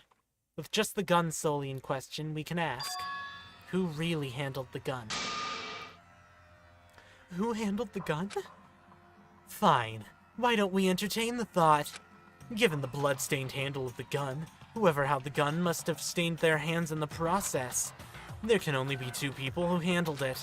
Cyrus and Ashley. So there we have it. Echo. Do you think Ashley is capable of killing? What? No way! Ash would never! After all, I'm certain she knows of the dangers of killing someone. Her own life would be on the line. So what? This is the only explanation plausible if we take your position of Missy's innocence into consideration. If Ashley's life were threatened, don't you think she would retaliate? Anyone would fight back. Fight or flight, Echo. There were clear signs of struggle in the smoke lounge after all. That can't be it! Besides, you confirmed it yourself. We recognize that everyone has an alibi, and we've been neglecting talking about Ashley since she's unconscious. Wait, no. So if you really want to stand by Missy being trustworthy, then you have to realize there must be someone else within our group that killed him. No, Ash doesn't have a motive either. Yes, she does. Echo, think about it. Throw away your relation to Ashley and think logically. Just because she isn't here to defend herself doesn't mean she's immune to being suspected. Ugh. My mouth hurts. No. No. My head was pounding. I began to feel dizzy. If Ashley had the rope when we were together on the second floor, and there was no rope to be found at the crime scene, she must have bound the double doors of the gallery. Say confirmed that the rope kept me locked in the gallery. Ashley yelled out and left to confront something. If you think about whoever handled the gun, it can only be those two people. No. No! I don't want to think about it. Please, stop this! They don't want to discuss Ashley's involvement due to their close relation. But there must be something important that we're missing. Something important that Echo only knows. Echo is guarding something. But they've painted themselves into a corner. There's no clean way to get out of this mess. Yikes! Echo, you good over there? I can't accept this. If Echo refuses to understand that Ashley is the only person who's capable of handling the gun and shooting Cyrus, then I'll have to lay out all the pieces for them. Puzzle pieces as always. Echo, allow me to discuss the facts. All of them. Even the unsavory, trifling matters will come to play. Just like when you were the one who noticed Art slipped up. If you insist on protecting Missy, there's one person whose actions remain to be scrutinized. And Ashley's the culprit in question. Do I have any objections? I apologize, Echo, but this topic cannot be ignored. Yeah, this is pretty important. Are we Lyle? Yeah, we're playing as Lyle now, baby! Lyle's so much fucking cooler than Echo. To be fair, I was giving Lyle the, pro-tag voice.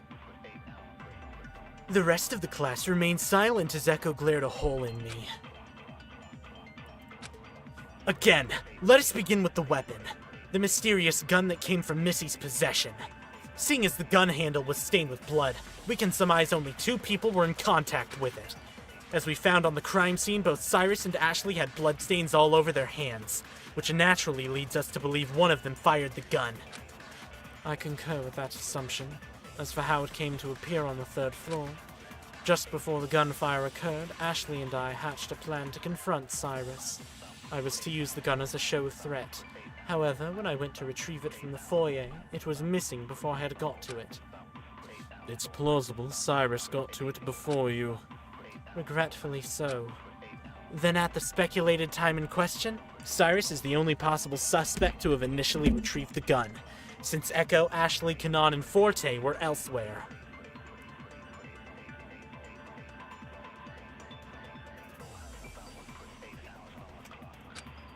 Now, I believe we can all agree based on the sounds heard, there were 4 shots fired in total.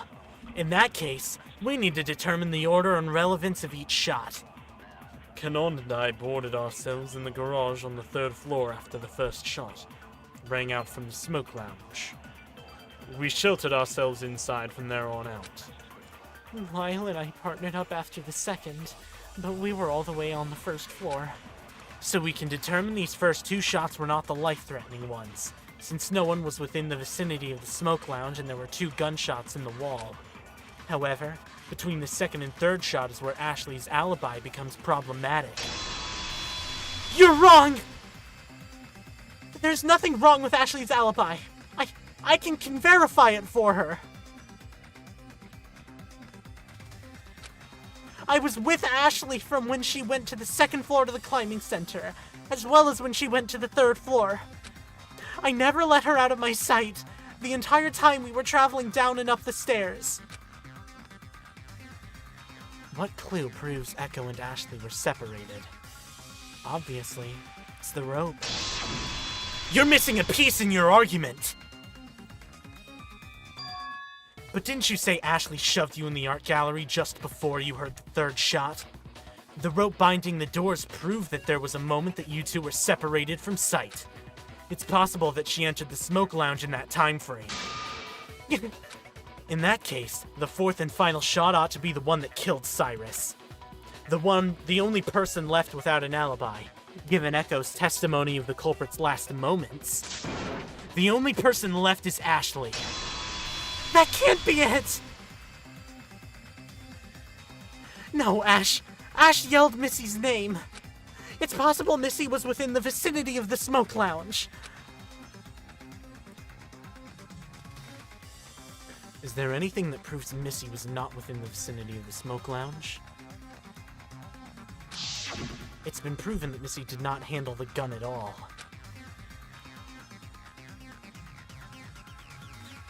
Oh wait, we're switching back and forth right now. Okay. Lyle and face count. Oh, wait just a minute. Wait, that's not possible.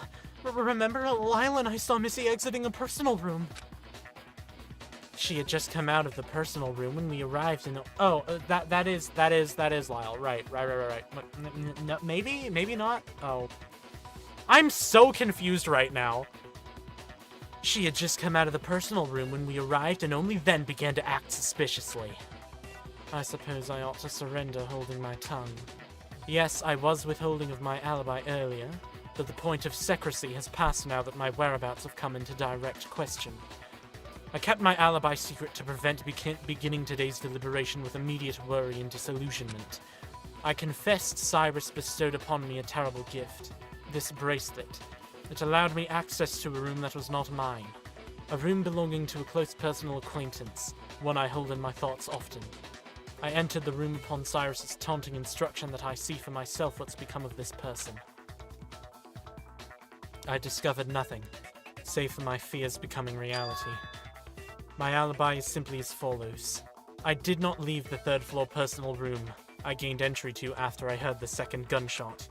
Therefore, I did not see Ashley on the third floor at all. Took long enough to get that testimony out of you.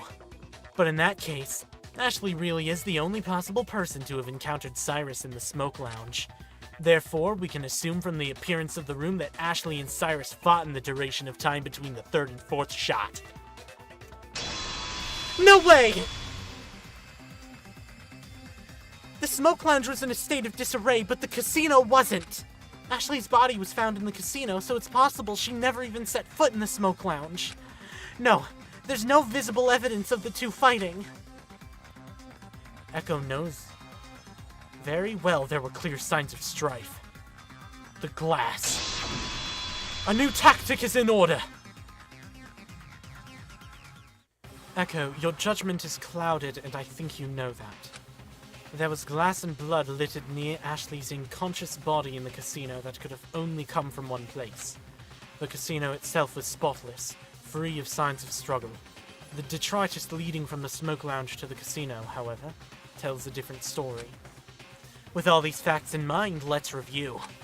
Hold on, let me get another sip.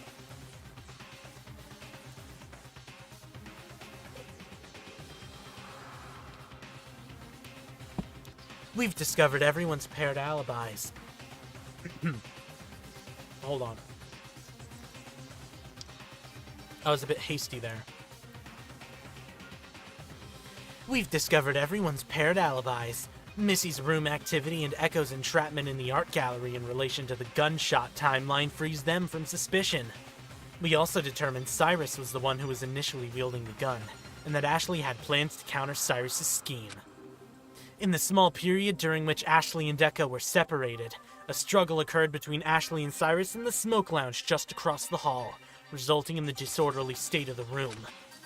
And yet at the end of it, one person came out alive and the other dead. Echo, you have to see that the culprit behind this is plain as day. What? No. Face the facts. There's only one possible answer. I refuse. I don't even recall Ash considering Cyrus a threat. So what motive would she have to kill him anyway? Echo, why are you lying? That couldn't be further from the truth. There must be someone, anyone else involved. Anyone but her. Jeez. Echo, you really are a stubborn one. Don't you understand the danger we're in? Please, Echo, I understand that this is a painful realization for you. We are just as mortified that such a dreadful thing has happened. It's awful, but there has to be a reason, right? No. There is a reason. I don't get it. I just don't get it. Why would Ash endanger herself like this? Throwing her life away like this? It seems so careless. There's something else that needs to be brought to Echo's attention. The kiosk message. Allow me to widen your depth of field. I believe I have the answer. Or rather, we all do. It seems Echo didn't see the kiosk message. Kiosk message? Remember, the digital kiosks can deliver dictated messages across other kiosks in the building. That's correct. Kanon and I saw the messages as we waited out the gunfire in the garage. This message was dictated from the smoke lounge sometime after the third shot was fired. I recall it read, Kill Echo. Yep, that's exactly right. No one asked you. Oh, I remember now.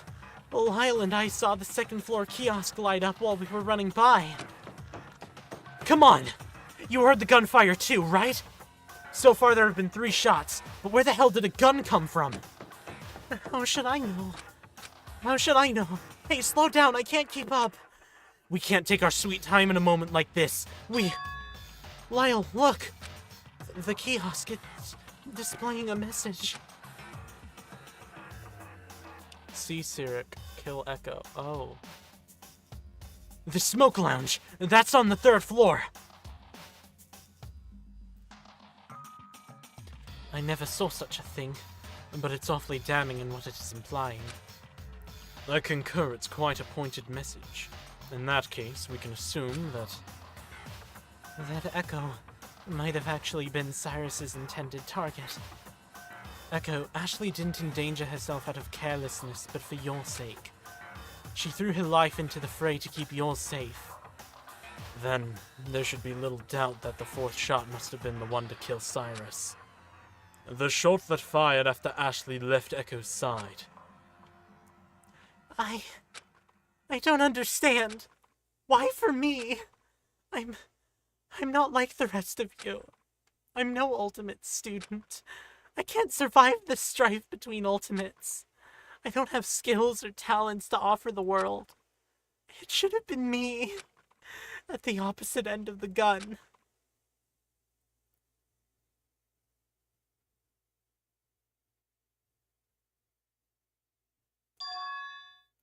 Pardon me. The voice of Eve interrupted the looming courtroom silence. I have an update on Ashley's health. She is steadily recovering at the moment. She's okay? However, I discovered traces of Complex 53 in her system. Complex 53? Is that not the very substance Zero threatened time and time again to release? Yes. I examined the bracelet in her possession, and it appears the glass vial has been shattered, allowing the liquid state to enter her system via absorption through skin. Shattered. It's plausible that it broke from some kind of impact from Cyrus and Ashley's fight. Just a minute, the bracelet in her possession? Is it not her own bracelet? It is not. She had in her possession the bracelet of Silver Prower. Ashley's bracelet is still intact. If she had Silva's bracelet, then there's no doubt she had a clear motive. It's possible that she was goaded on by Cyrus with the bracelet of an important figure, just as Missy was. No way! Cyrus probably just broke the vial himself and administered the liquid to Ash during their fight. Or Zero could have unleashed it to harm her. Zero's Killing Game announcement always talks about toxic gases, so it's plausible he's the one behind it. Damn it, Echo. I'm tired of this.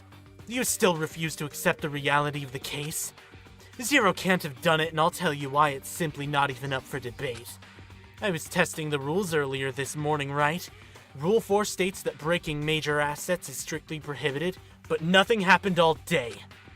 It was only until the beginning of this very trial I suffered the effects of Zero's sonic weapon as punishment for breaking the rules.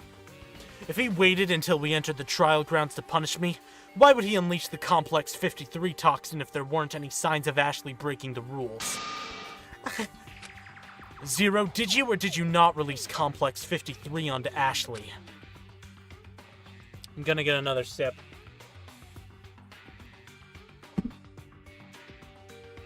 What?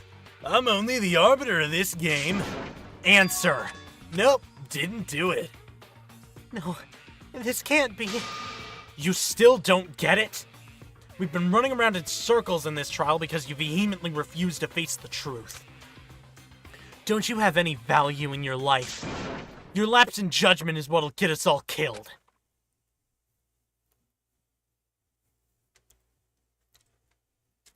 You literally already have enough for a majority vote. You literally already have the case done. Lyle, have some sympathy, wouldn't want you? But I have to agree with you. Echo, please. The trial is difficult enough to participate in, but it's necessary to determine the culprit for our safety. Allow yourself to be selfish and act on self-preservation instead of on the well-being of others. Don't concern yourself with protecting me. Don't concern yourself with speaking for Ashley. You'll only end up hurting yourself if we judge this case incorrectly. Just follow the truth and you can protect yourself. I know we're asking a lot since the truth isn't what you want to hear, but please.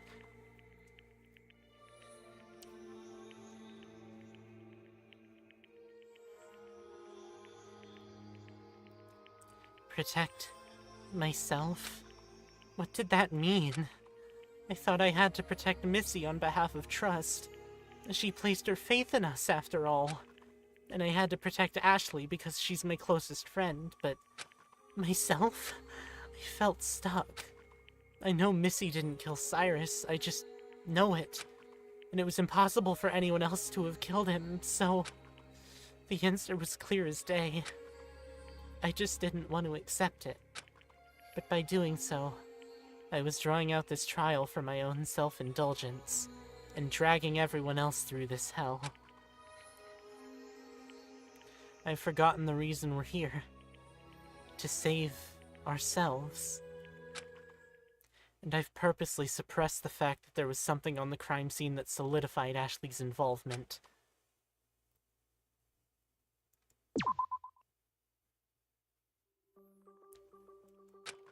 I saw the damning thing, and I chose to forget it. I knew that was fucking weird. I literally called that was gonna be some weird shit. I don't think I said it aloud, but...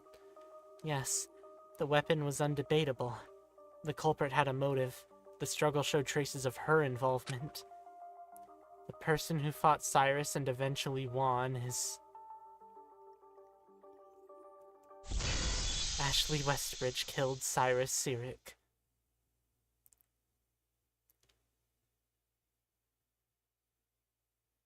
Ashley.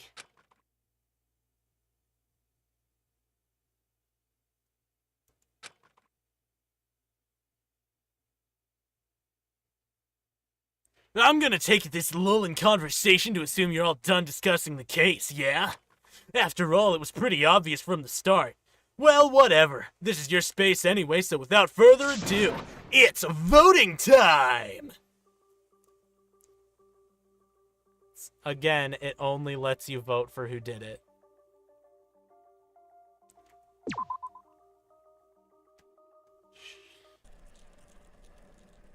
Ooh, who got stabbed? Nobody got stabbed. Cyrus got shot by Ashley. With a gun.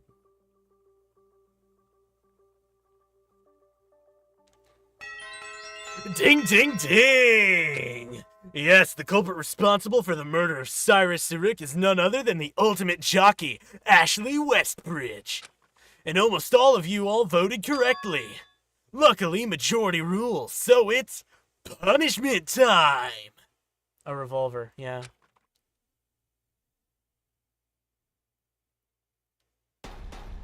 Class trial adjourned.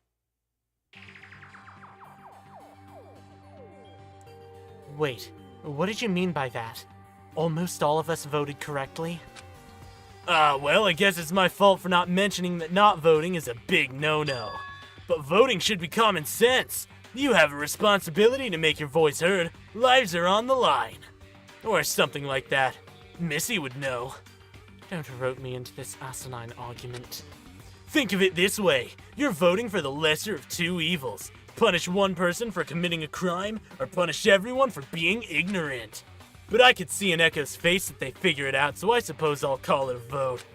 Aren't I just the nicest, most flexible judge ever? Echo, you didn't vote? But how could I? Unbelievable!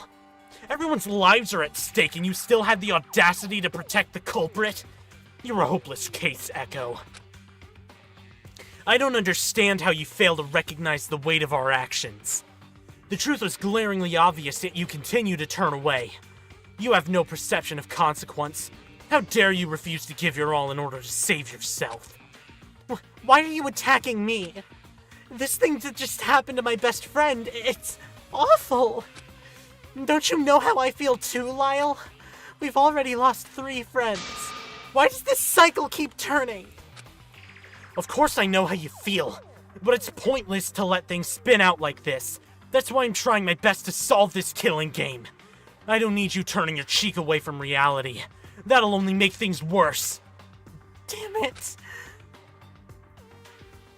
I looked over to Ashley, who recovered enough strength to join us in the courtroom. At the last moments of our discussion. Wow, Lyle will be talking a lot of shit for someone who did the exact same thing the first time. Fuck, I forgot about that. That's so right. Ash, I don't get it. To protect me, you threw yourself into danger. And look where it got you! At the foot of an execution.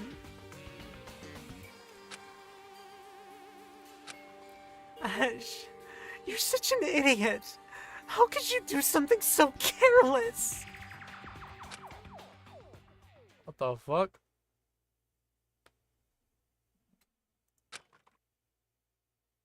Echo, I thought about nothing but your safety. Huh? All I've ever wanted is the safety and health of my friends, but look what rotten trouble I get everyone into.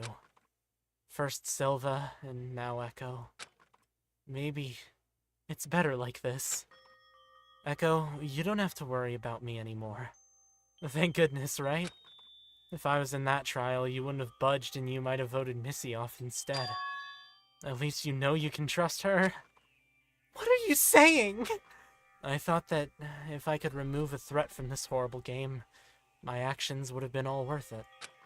But it turns out, Cyrus was just asking for this.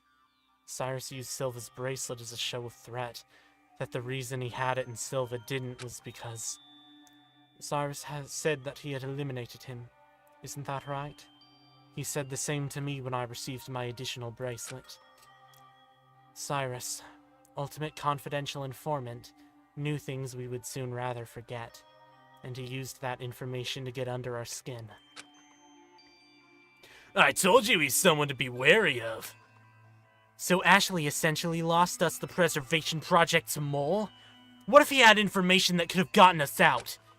Oh, he had information all right, but he would never tell. Zero's right.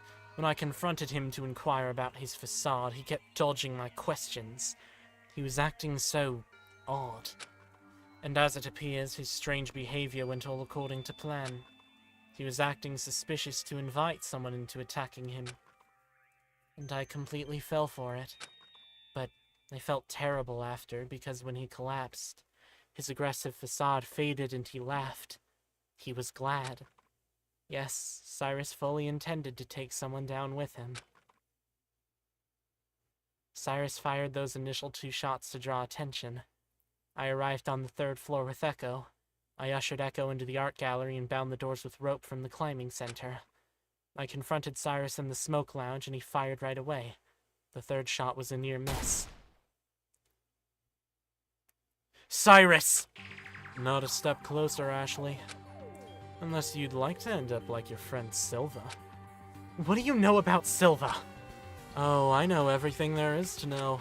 The financial records, personal records, etc. After all, I am the ultimate confidential informant. My job is to seek information about the Preservation Project subjects. I personally saw to his removal. And you're next. Not if I have anything to say about it. Yeah, I'd act fast if I were you. You wouldn't want to go down in flames without getting the information you want, would you? How did his racing helmet end up in your room? Why, by yours truly, of course. And his personal vehicle is a 94 Lister Storm. The very vehicle that's in the garage right now. Cyrus threatened me with an awful trinket and a time limit. He prepared spilt gasoline and had a blowtorch ready to burn the room down if I didn't act. I fought to keep him at bay. He eventually dropped the gun. I retrieved the gun and gripped the handle fiercely, but Cyrus remained completely cool. He noticed my hesitance and silently tossed a tiny rose gold bracelet in my direction. I snatched it out of the air and turned it over in my hands to reveal the name engraved into it. Silva Prower. What'll it be, Ashley? Quiet! This isn't right. Why put us through this awful game? For the sake of the future, I'm not an ultimate student. Let's play a game. There's 2 more bullets somewhere in that chamber.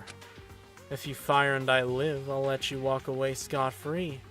Your hands would be clean and you were meant to be an ultimate student born to benefit the world. If you fire and I die, then... Of course, you know what happens. But in his last moments, he just lets out a chuckle and sigh of relief. He looked relaxed. He looked as calm as when we first met him. I was confused. Why wasn't he fighting back at all?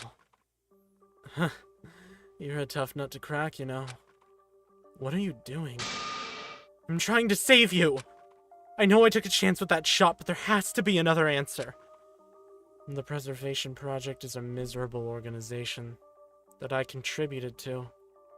I rallied this group of ultimate students, compiled all the information I could about you all, for the project. The project and their game. It's a cruel experiment, all for the sake of the future. Why are you telling me this? So you won't feel guilty about killing me.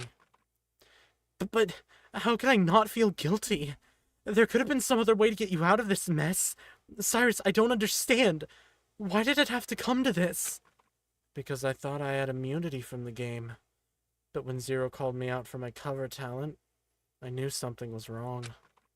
Why would Zero, an arbiter for the killing game conducted by the Preservation Project, wish to reveal my place in the game? Something was wrong. It's all wrong. This whole game is wrong. I couldn't wrap my head around a thing he was saying. I didn't dare wish to know what he was talking about, but... What's wrong? He coughed out a small chuckle. This. I made you do a horrible thing. The problem with this game is that you become attached to the ones you're with. As time goes on, bonds are made with the strangers you eventually come to call your friends. I should have never involved myself with you all. I couldn't meet his eyes. I knew it would be too painful. And you might hate me for this, but it's for the best for you and for me. Winning the game is nothing but smoke and mirrors. I'm sorry, but thank you for helping me escape this game. He held my hands in his own trembling grasp, weakly pushing my attempts at stopping his suffering away.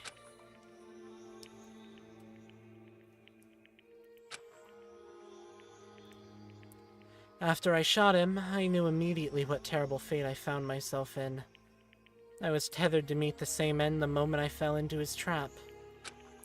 I fled the scene, leaving it a mess, because I knew it would be pointless to conceal the truth. But even then I knew the trial discussion would trace back to my incrimination. That's why I went so far as to shatter the vial of Complex 53 in Silva's bracelet to take myself out of the picture. Ash! Why would you do such a thing to yourself? It's awful! I know. Please don't hate me. And forgive me for making such a selfish request, but all I ask is that you live and survive. I did it all for you. Ah, that's sweet! But too bad for you, that sickly sweet sentimentalism isn't gonna save you from your execution, silly. Murder is a murder! What's the thing you say? Oh, there's no gray area about it? No, wait! There's no stopping this freight train of despair, Echo! You were among the ones who sealed her fate after all, so sit back and enjoy the show! No!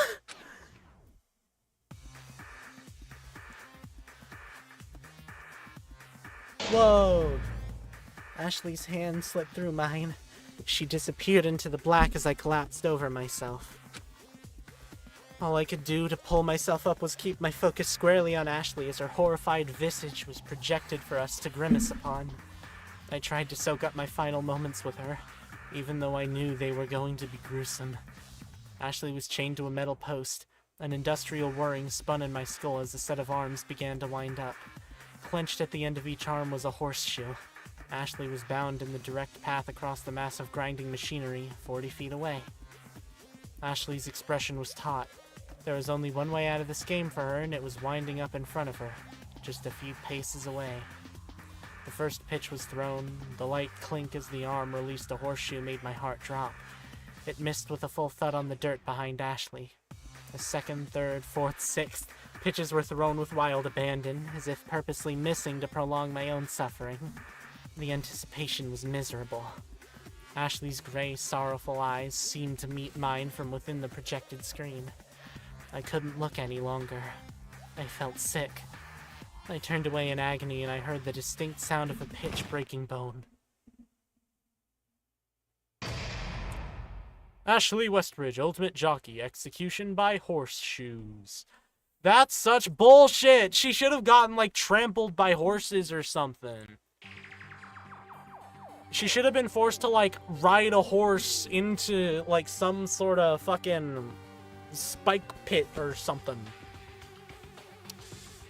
That's so boring, dude. She was a jockey. She rode horses. She didn't toss horseshoes. What the fuck? You could have done so many better things. I get that I'm shitting on it, but, like, yeah, this game is really good. This game is really good. It's free. You can't be genuinely mad at a free game. I could feel the life drain from my body. There was nothing but pain during her last moments.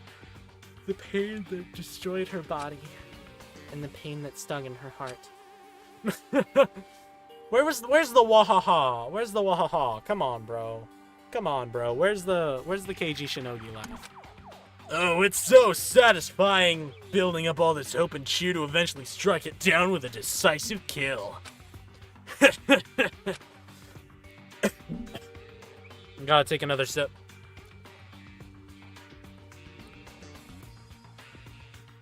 Should have been eaten by horses? I don't think so. Horses don't eat meat. It is a little boring, though. You participants killing for defensive reasons. We didn't even give a motive, which was a bit of a curveball.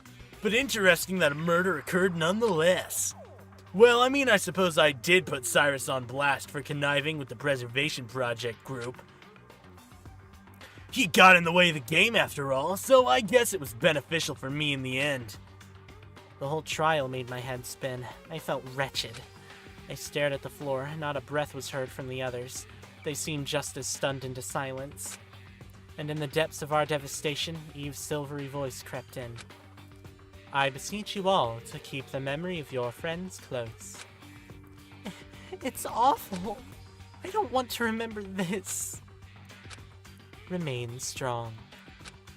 As I nursed Ashley back to health, she kept asking aloud, "Is Echo okay? Is Echo okay?" She cared for you until her last breath. Don't think for a second she didn't put everything on the line for you. But why me? I apologize. I cannot say for certain what she was thinking, except Ashley, without a doubt, cared for you deeply.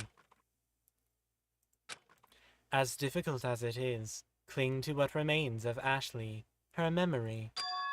Really? That's all you have this time, Eve? Some empty sentimentalism? You know, Eve claims to be on your side, but look what she's done. Why not just leave Ashley to die of the Complex 53 poisoning, Eve? Oh, I know why. Because you love reveling in the despair, too. She nursed Ashley back to health so I could kill her. Ashley returned to us, only to be cruelly beaten to death. My throat hurts like a bitch.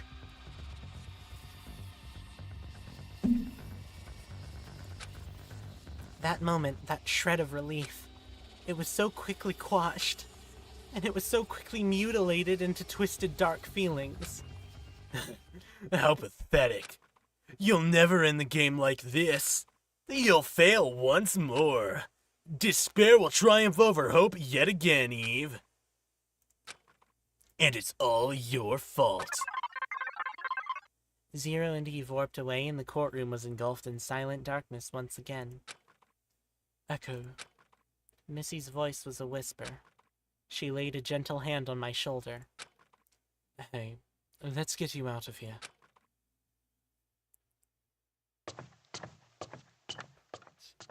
Don't kill me. I listlessly followed Missy out of the courtroom. Everyone else filtered out of the courtroom at their own pace as well, dissolving into their own individual lost thoughts for the evening.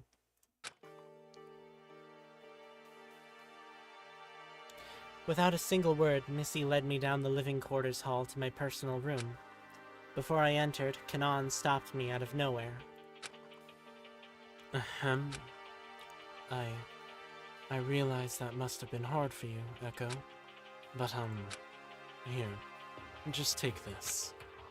Kanan handed me a photograph.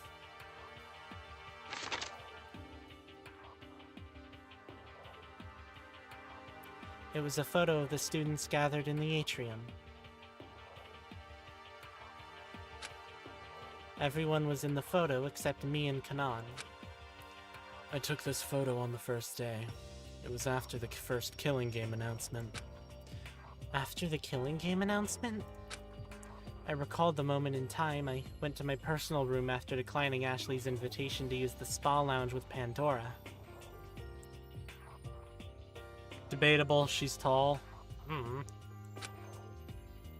Art insisted That I work my magic and take a photo of the group since we'd be staying together as friends in this mansion.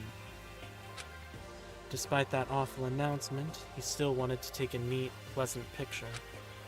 I'm a little embarrassed of it. I don't often photograph groups, but I hope this helps ease your pain. Why would you show me this? What do you mean? I don't want to see this. This idyllic scene of our friends who aren't with us anymore. The killings are too vivid in my mind for me to believe a simple photograph. I hate this. I'm sorry. I was just trying to help.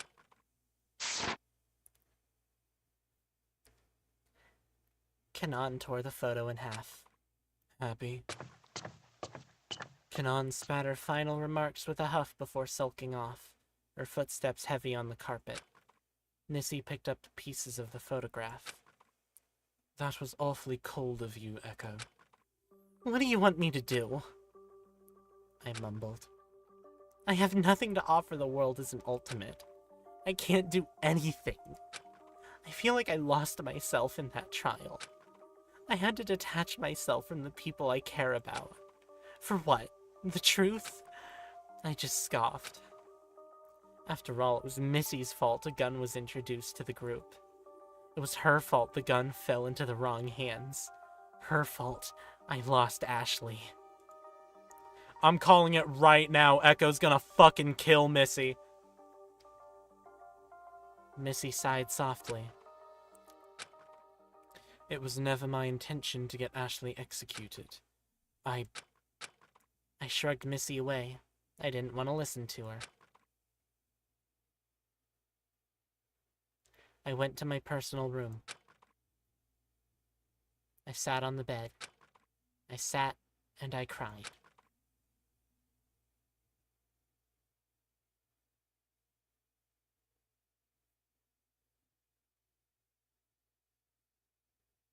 Goddamn. Well done.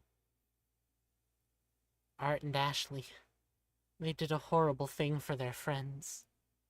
When pressed, the two of them only thought to protect the ones important to them. What an interesting concept. It's completely idiotic, though. They disregarded their lives for someone else. Selfless and stupid is what they are. Selflessness gets you nothing in return. In a game like this, you have to be selfish and act in self-preservation. Always look out for number one. Number one. Number one. Number one. Number one. 101. 011001001. That's binary. 6 students remain. Echo is gonna fucking kill somebody.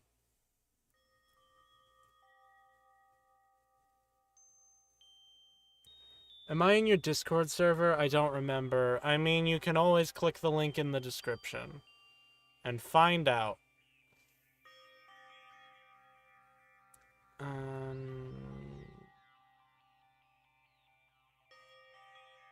That is, of course, unless the link in the description doesn't work anymore, but I'm pretty sure it should.